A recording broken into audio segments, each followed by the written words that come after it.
Hello friends, स्वागत है आप सभी का एसएसटी एकेडमी में। और आज हम बात करेंगे एक महत्वपूर्ण टॉपिक पर। आज का टॉपिक है फंडामेंटल ड्यूटीज़, यानी कि मौलिक कर्तव्य। मौलिक कर्तव्यों के बारे में आज का लेक्चर है। और मौलिक कर्तव्य के बारे में बहुत सारे जो भी एग्ज़ाम्स है, कॉम्पिटिटिव एग्ज़ाम्स की बात करें तो कोई भी ऐसा एग्ज़ाम नहीं है जिसमें कि मौलिक कर्तव्य के बारे में नहीं पूछा जाता है। लगातार पूछा गया है मौलिक कर्तव्यों के बारे में। तो आज के लेक्चर में हम उसे ही कवर करने वाले हैं। अगर आपने अभी तक चैनल को सब्सक्राइब नहीं किया तो आप उसे सब्सक्राइब कर लें। साथ ही इस वीडियो को अपने फ्रेंड्स और हर किसी तक पहुंचाएं। मौलिक कर्तव्य की जानकारी हर किसी को होनी चाहिए, चाहे वो स्टूडेंट्स हो या फिर ना हो। हमारे क्या कर्तव्य अपने राष्ट्र के प्रति, अपने समाज के प्रति, इन सभी चीज़ों के बारे में हमारी जानकारी होनी चाहिए। दोस्तों, सबसे पहले आते हैं मौलिक कर्तव्य होता क्या है। हर आदमी का कोई लक्ष्य होता है अपने प्रति, मतलब व्यक्तिगत रूप से, समाज के प्रति, राष्ट्र के प्रति। और उस लक्ष्य तक पहुंचने के लिए हमें बहुत सारे अधिकार भी मिले हुए हैं कि हमें ये चीज़ मिलना चाहिए, और उसके लिए हम आवाज़ उठाते हैं। लेकिन साथ साथ जहां हम अधिकार की बात करते हैं, वहीं पर क्या है कि लक्ष्य की प्राप्ति के लिए हमें कुछ कर्तव्य भी निभाने पड़ते हैं। तो वो जो कर्तव्य हम निभाते हैं वही हमारा कर्तव्य हो जाता है, मौलिक कर्तव्य हो जाता है उस लक्ष्य के प्रति। इसी तरह से हमें अपने राष्ट्र के उत्थान के लिए भी बहुत सारे कर्तव्य निभाने होते हैं, जो कि राष्ट्र के लिए मौलिक कर्तव्य के रूप से जाना जाता है, मौलिक कर्तव्य के नाम से जाना जाता है। और यह हमारे देश के नागरिकों के लिए, सिर्फ विदेशियों के लिए यह मौलिक कर्तव्य नहीं है, सिर्फ अपने देश के नागरिकों के लिए है, ताकि यहाँ के हर व्यक्ति व्यक्तिगत रूप से भी आगे बढ़े, सामूहिक रूप से आगे बढ़े और राष्ट्र का उत्थान हो। तो आइए मौलिक कर्तव्य के बारे में कुछ देखें। और सबसे पहले कि ये कब आया, क्योंकि मूल संविधान में तो ये था नहीं। हमारे संविधान निर्माताओं ने मौलिक कर्तव्य के बारे में कोई ऐसा प्रावधान संविधान में नहीं दिया था। तो सबसे पहले उसके बारे में देखिए कि क्या है, ये कहाँ से आया, कब संविधान में इसको शामिल किया गया। तो आइए हम शुरू करते हैं। और आप लोग चैनल को सब्सक्राइब कर लीजिए ताकि हमारी पहुँच आप तक हो सके और आपकी पहुँच हम तक, मेरे तक पहुँच सके। और अगर कोई भी दिक्कत महसूस हो किसी भी टॉपिक को लेकर के, तो आप हमें कमेंट्स कर सकते हैं। हमारा व्हाट्सअप नंबर है 7717769887, जो यहाँ लिखा हुआ है। आप उस पर भी हमें मैसेज कर सकते हैं, या फिर इस वीडियो के कमेंट सेक्शन में आप हमें बता सकते हैं। तो आइए मौलिक कर्तव्यों के बारे में देखते हैं। सबसे पहले ये जानिए कि 1975 से 1977 ये जो 2 साल था ना, वो भारत में आपातकाल का दौर था।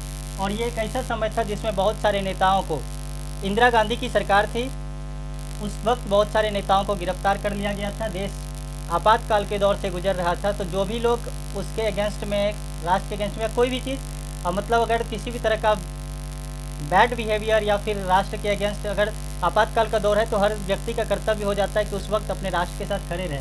लेकिन उस वक्त भी बहुत सारे लोग ऐसे थे, बहुत सारे विपक्षी दल ऐसे थे, यहाँ तक कि कांग्रेस के भी कुछ नेता थे ऐसे, जो कि मतलब उसका खिलाफ कर रहे थे, विरोध कर रहे थे। तो उस वक्त सबको क्या किया गया था, जेल में डाल दिया गया था। तो ये 1975 से 1977 के बीच जो आपातकाल था, इस वक्त क्या हुआ, इस वक्त इन्होंने सोचा कि जो भी मतलब सरकार में थे उस वक्त, उन्होंने सोचा कि अधिकार की बात तो सभी करते हैं, लेकिन अधिकार की बात तब करना चाहिए जब हमें कर्तव्य भी निभाने हो। हमारे कुछ कर्तव्य भी होना चाहिए, तब जाकर के हम अधिकार की बात कर सकते हैं। तो ये आपातकाल के दौरान इंदिरा गांधी की सरकार थी, याद रखिए। उस टाइम श्रीमती इंदिरा गांधी प्रधानमंत्री थी भारत की, ये प्रधानमंत्री थी। और इस टाइम जो कानून मंत्री थे, इनका नाम था जी.आर. गोखले। तो जी.आर. गोखले क्या थे, कानून मंत्री थे, इंदिरा गांधी प्रधानमंत्री थी। उस वक्त ये मूल कर्तव्य का प्रावधान लाया गया।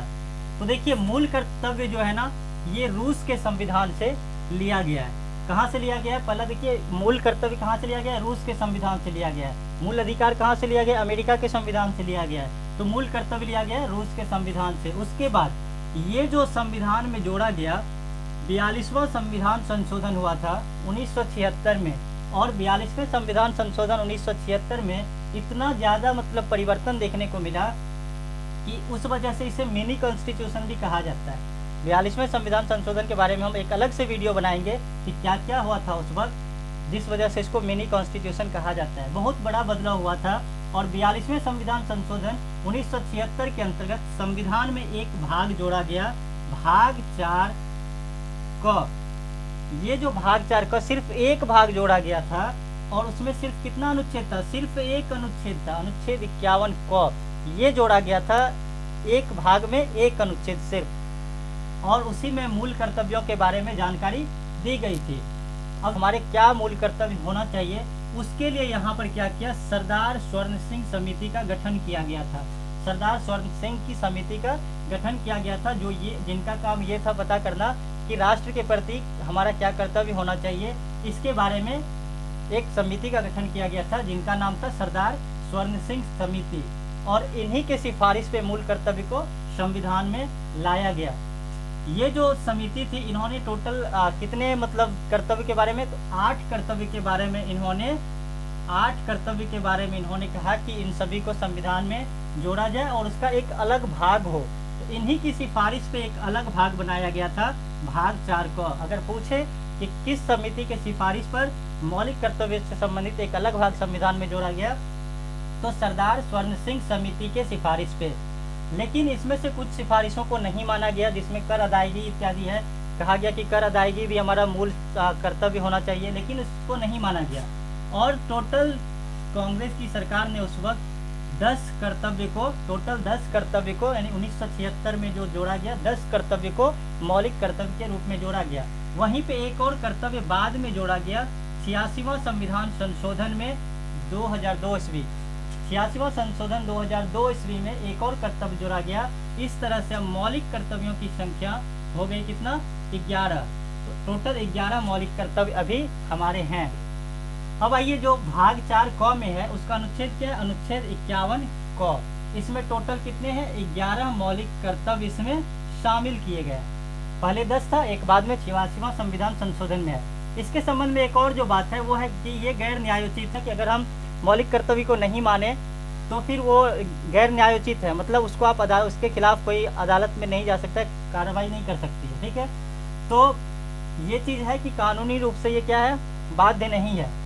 तो ये है जो गैर न्यायोचित है। हालांकि इसके बारे में और देखेंगे तो गैर न्यायोचित का मतलब ये नहीं है कि जो मौलिक कर्तव्य दिया हुआ है, अगर हमारा वह कर्तव्य कहता है कि हम अपने राष्ट्रध्वज, राष्ट्रगान, जो भी हमारी संस्थाएं हैं, जो भी हमारे मतलब स्वतंत्रता से संबंधित जो भी आदर्श हैं उसका पालन करना है, उसको हृदय में संजो कर रखना है।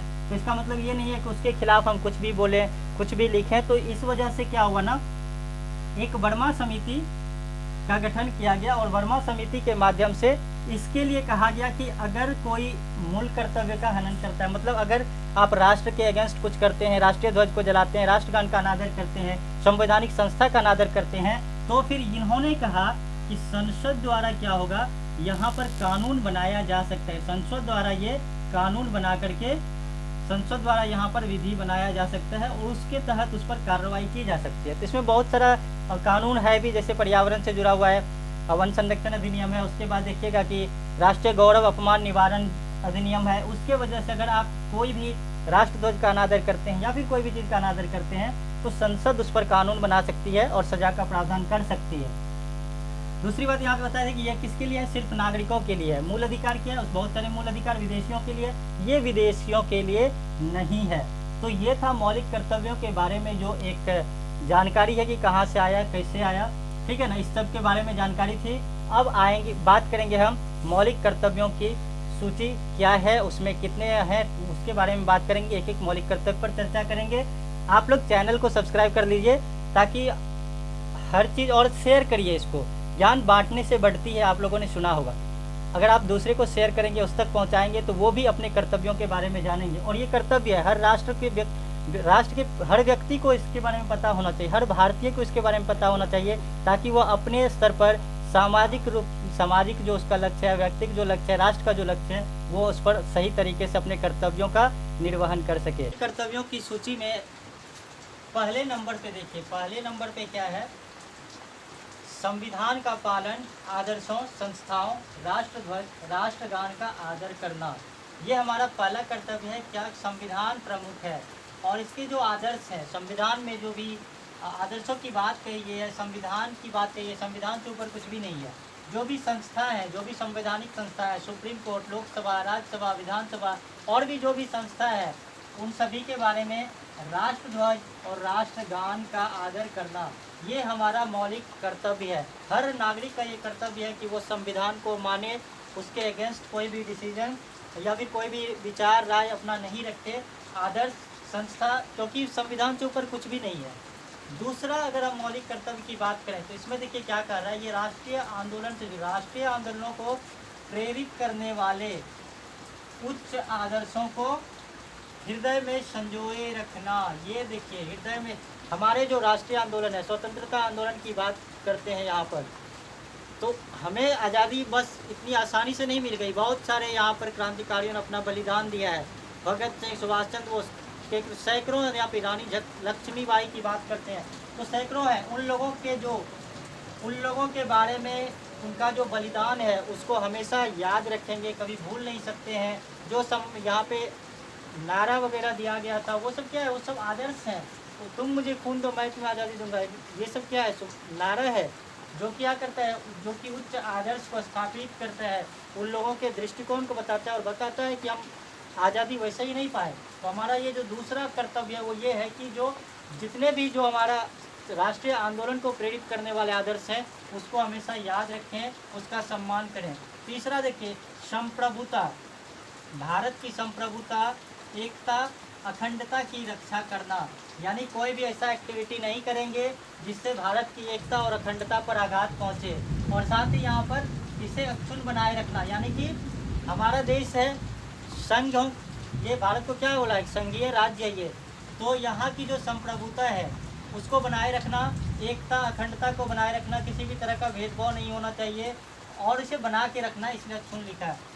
चौथा देखिए यहाँ पे क्या है, देश की रक्षा। देश की रक्षा की बात की है, हर नागरिक का कर्तव्य है कि वो अपने देश की रक्षा करें और आह्वान किए जाने पर राष्ट्र की सेवा के लिए तैयार रहना। और हम भारतीयों की खासियत भी यही है कि अलग अलग राज्यों में भले ही बटे हैं, अलग जाति धर्म हर चीज़ है, लेकिन जब देश की बात आती है तो सभी एक हो जाते हैं। जैसे देखिए कोविड का समय है, अभी कोरोना काल में देश का एक एक युवा, एक एक संगठन व्यक्तिगत स्तर से लेकर के सामाजिक स्तर पर, सामुदायिक स्तर पर उन्होंने क्या किया, कोरोना से लड़ाई लड़ने में उन्होंने अपनी भूमिका निभाई।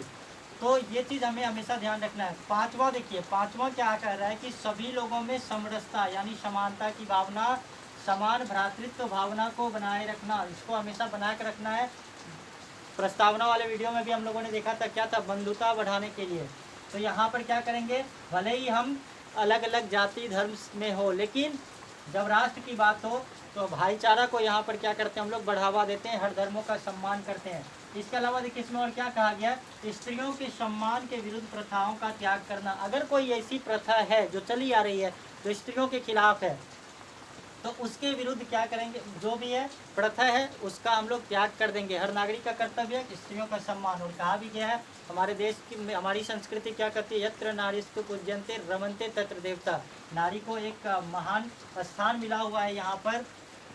छठा मौलिक कर्तव्य है देखिए, हमारी सामसिक संस्कृति और की गौरवशाली परंपरा का महत्व समझें। भारत विविधताओं का देश है, विविध प्रकार की संस्कृति यहाँ है। संस्कृति हमें अनुशासन सिखाती है, संस्कृति हमारे जीवन का एक महत्वपूर्ण अंग होती है। तो जितने भी हमारी सांस्कृतिक गौरवशाली परंपरा है उसका महत्व हम समझें और उसका परिरक्षण करें। संस्कृति की रक्षा करना हमारा मौलिक कर्तव्य है। चलिए सातवां देखिए, सातवां क्या कह रहा है, प्राकृतिक पर्यावरण की रक्षा करना, वन्य जीवों की रक्षा करना, संवर्धन की बात की गई है। संवर्धन यानी कि अगर कोई विलुप्त हो रहा है ना कोई प्राणी, तो उसका संवर्धन कीजिए, उसकी सुरक्षा कीजिए, उसके विकास पर कार्य कीजिए। साथ ही प्राणी मात्र के प्रति दया का भाव रखना। अगर कोई प्राणी है, कोई जीव है, हर जीवों के प्रति हमारे अंदर क्या होना चाहिए, दया को, दयालु होना चाहिए हमारा स्वभाव। गांधी जी अहिंसात्मक दृष्टिकोण अपनाते थे, तो हमारे प्राणी मात्र के प्रति क्या होगा, दया रखना है। आठवां देखिए, आठवां मौलिक कर्तव्य में है, ये कह रहा है क्या कि वैज्ञानिक दृष्टिकोण मानववाद, वैज्ञानिक दृष्टिकोण मानववाद और ज्ञानार्जन तथा सुधार की भावना। वैज्ञानिक दृष्टिकोण मानववाद का मतलब क्या है कि हम जो भी कुछ करेंगे वो वैज्ञानिक दृष्टिकोण से करेंगे। ज्ञानार्जन होना चाहिए, अगर कहीं पर सुधार की भावना है तो हम क्या करेंगे, वैज्ञानिक दृष्टि से सुधार करेंगे। तो ये सब चीज़ें यहाँ पर इसीलिए वैज्ञानिक लिखा हो, वैज्ञानिक दृष्टिकोण अपनाएंगे, ना कि अंधविश्वास, छुआछूत, भेदभाव आदि को बढ़ावा देंगे। नौवां देखिए, नाइन्थ में है क्या, सार्वजनिक संपत्ति की सुरक्षा। सार्वजनिक संपत्ति जो होती है, देश के हर नागरिकों का उस पर अधिकार होता है, ये राष्ट्र की संपत्ति होती है, इसकी सुरक्षा करना हमारा मौलिक कर्तव्य है। और हिंसा से दूर रहना, कोई भी ऐसी एक्टिविटी नहीं करना है जिसमें कि हमें हिंसा का हिंसा को बढ़ावा मिले, तो हिंसात्मक एक्टिविटी से क्या करना है, दूर रहना है। 10वां संवैधानिक जो मौलिक कर्तव्य है वो क्या कह रहा है, ये देखिए कह रहा है व्यक्तिगत और सामूहिक गतिविधियों के सभी क्षेत्रों में उत्कर्ष की ओर बढ़ने का प्रयत्न करना, सतत प्रयास करना, लगातार। हमारा व्यक्तिगत एक लक्ष्य होता है, हम उसकी ओर आगे बढ़ते हैं, साथ ही राष्ट्र का भी एक लक्ष्य होता है, उसके लिए भी हम आगे बढ़ते हैं। तो हम सतत प्रयास करेंगे व्यक्तिगत स्तर पर, सामूहिक स्तर पर आगे बढ़ने का, ताकि हम आगे बढ़ेंगे तो राष्ट्र आगे बढ़ेगा, तो ताकि राष्ट्र निरंतर बढ़ते हुए प्रयत्न और उपलब्धियों की नई ऊंचाइयों को छू सके। तो मतलब व्यक्तिगत स्तर पर, सामूहिक स्तर पर क्या करेंगे हम, मतलब अपने लक्ष्यों के प्रति सतत रूप से प्रयास करते रहेंगे, आगे बढ़ेंगे, ताकि हम आगे बढ़ें तो राष्ट्र भी निरंतर उपलब्धियों की नई ऊंचाइयों को छुए। तो राष्ट्र का उत्थान करना हमारा मौलिक कर्तव्य है, हर नागरिक का कर्तव्य है। और ये 11वां संविधान संशोधन है, जो कि 86वां संशोधन, सॉरी 11वां जो मौलिक कर्तव्य है, और ये 11वां जो मौलिक कर्तव्य है, और ये 11वां जो मौलिक कर्तव्य है, ये 86वां संशोधन द्वारा जोड़ा गया था।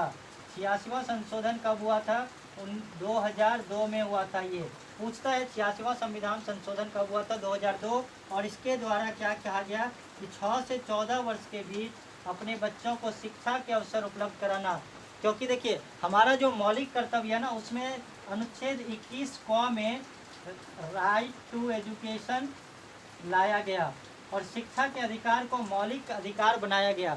लेकिन ये कब पूरा होगा, जब अभिभावक यानी गार्जियन अपने बच्चों को भेजेंगे। इसमें ये कहा गया कि 6 से 14 वर्ष के बच्चों के बीच के लिए निःशुल्क और अनिवार्य शिक्षा की व्यवस्था हमारा शिक्षा का अधिकार जो है मौलिक अधिकार है। तो 6 से 14 वर्षों के बीच अभिभावकों का भी यह कर्तव्य होना चाहिए कि वह अपने बच्चे को शिक्षा उपलब्ध कराने का पूरा प्रयास करे। तो ये जो है ये हमारा मौलिक कर्तव्य है, और इसके बारे में हम लोगों ने आज देखा। आप लोग चैनल को सब्सक्राइब कर लीजिए। साथ ही जो भी भाई बहन नेट JRF वगैरह की तैयारी करने में लगे हैं, उनके लिए एक खास मैसेज है कि हम उससे जुड़ा, सोशल वर्क से जुड़ा या फिर अन्य भी, क्योंकि ये संविधान से जुड़ा हुआ हर सब्जेक्ट में पूछा जाता है। आप चैनल को सब्सक्राइब करें, हम उस पर भी एक लगातार वीडियो लाने वाले हैं। और जो प्रीवियस ईयर का क्वेश्चन पूछा गया है अधिनियम के बारे में, बुक्स के बारे में और स्टेटमेंट के बारे में, उस पर भी हम छोटा 10 मिनट का वीडियो तैयार करेंगे और उसको शेयर करेंगे। तो आप लोग नेट JRF की तैयारी कर रहे हैं तो उसके लिए भी आप लोग जुड़ सकते हैं इससे।